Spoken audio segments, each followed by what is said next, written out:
Hi, and thanks for tuning in to another episode of Marlborough Minute. I'm your host, Ryan Malyar, and on this show we talk about all things positive and all things Marlborough, your community. Today we're joined by an incredible young woman from our own community, Senpai Gabby Amato. She's only 13 years old, but she's not only a student at Advanced Math and Science Academy, that's AMSA for those in the know, but she's also a world champion in karate.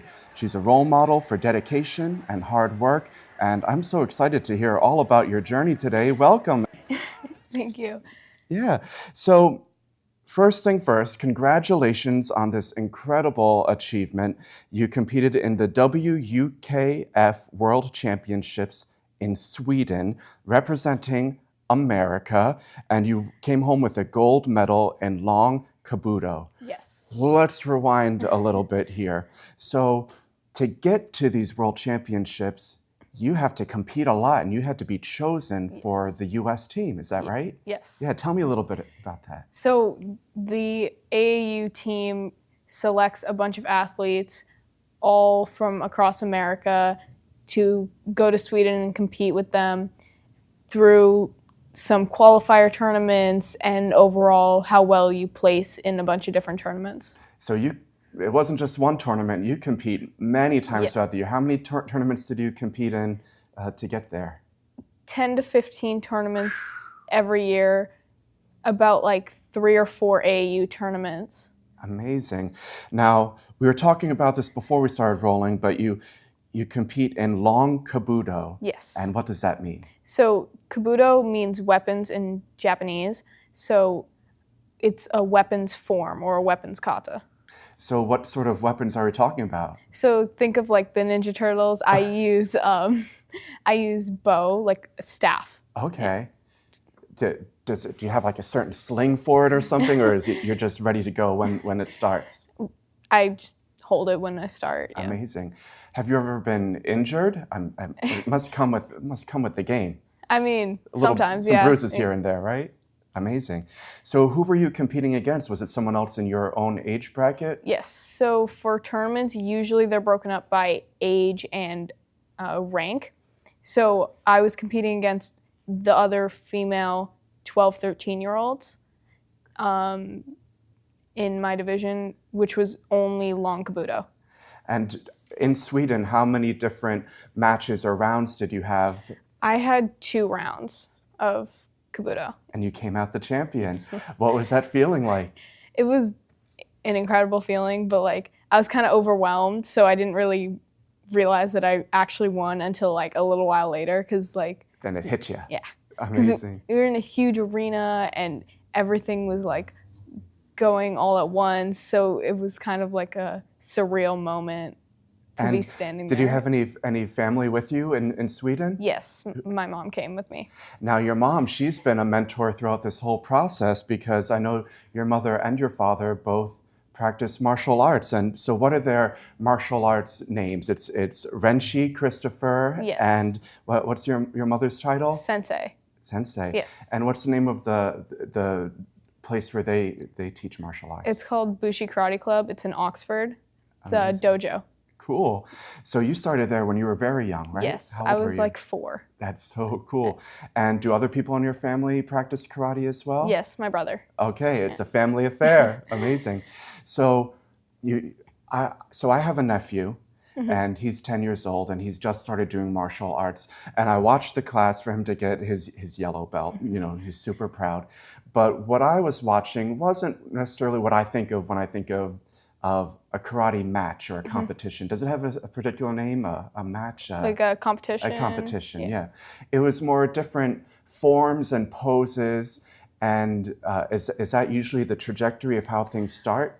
Well, when you start, you kind of don't want to just start hitting people. You want to you want to learn how to strike, you want to learn how to block, you want to learn like the basic fundamentals, and then you can start putting them into sequences, like katas or forms, and then eventually you'll get into fighting when you learn how to like spar, which is like think like boxing almost. Yeah. But like more kickboxing. You kick, you punch, you block. Like you don't throw someone into that right away because No. They have to control themselves first. Yes. Especially a younger person. Big part about karate is self-control. So like if you throw a brand new kid into fighting, they could like hurt themselves or hurt someone else. So you got to teach them like how to actually do like blocks and strikes and like kicks and stuff like that before you just like throw them in. Yeah. So once you start fighting, and to excel to this level, there must be some extra sort of drive in there. Do you have to put, you're so calm and chill right now, but do you have to tap into some beast mode before you get into a competition? I kind of like, I try to zone out everyone around me and all the distractions.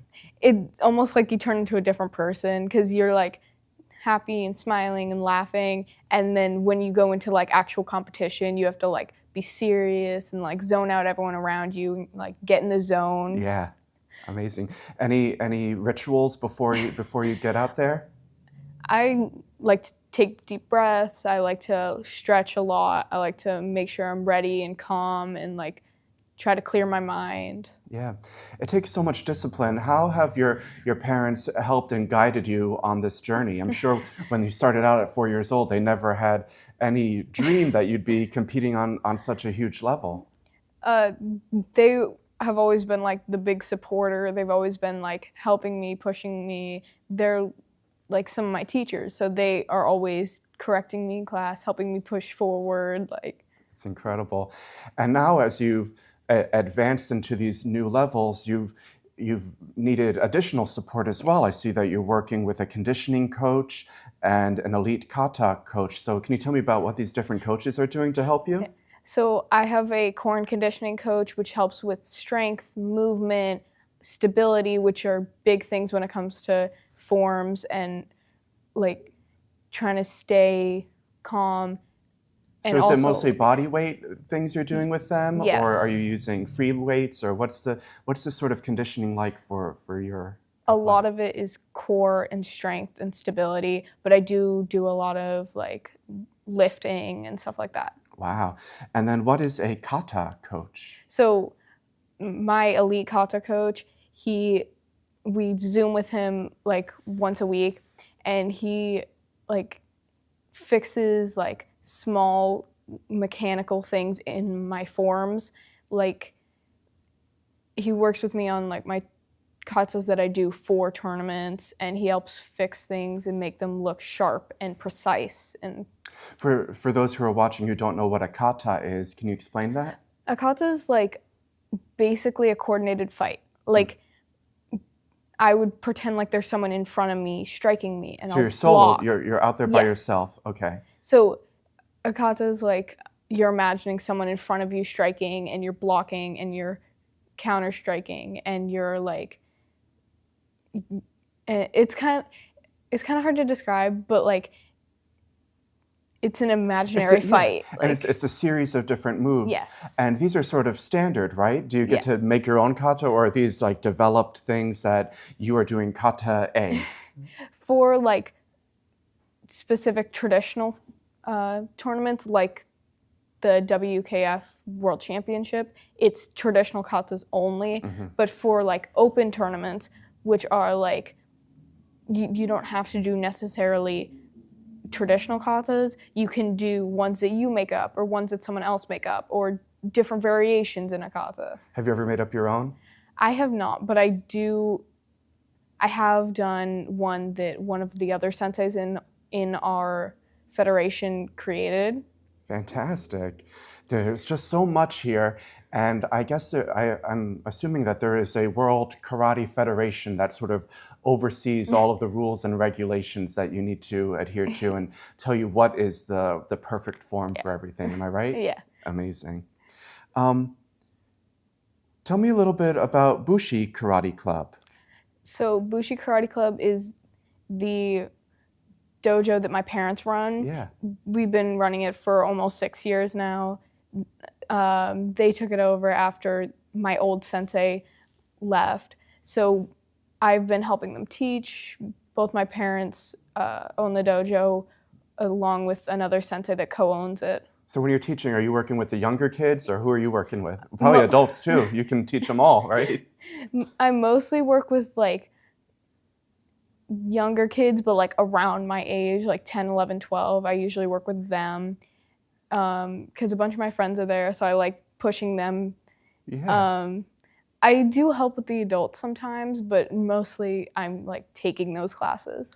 How did all of your peers and the other students that you work with react when they heard that amazing news when you came back from Sweden with that amazing win? They were super excited. They were all super like supportive and saying congrats, and it was awesome. That's so cool. So you're also a freshman at AMSA. Yes. And you're involved with other activities. I see you do softball, Yes. fencing, Yeah. and we have karate. So how do you manage to balance all of these things? I think it's something that only a young person can do. Am I right? Because I think of trying to do 5 things right now and I can only commit to 2.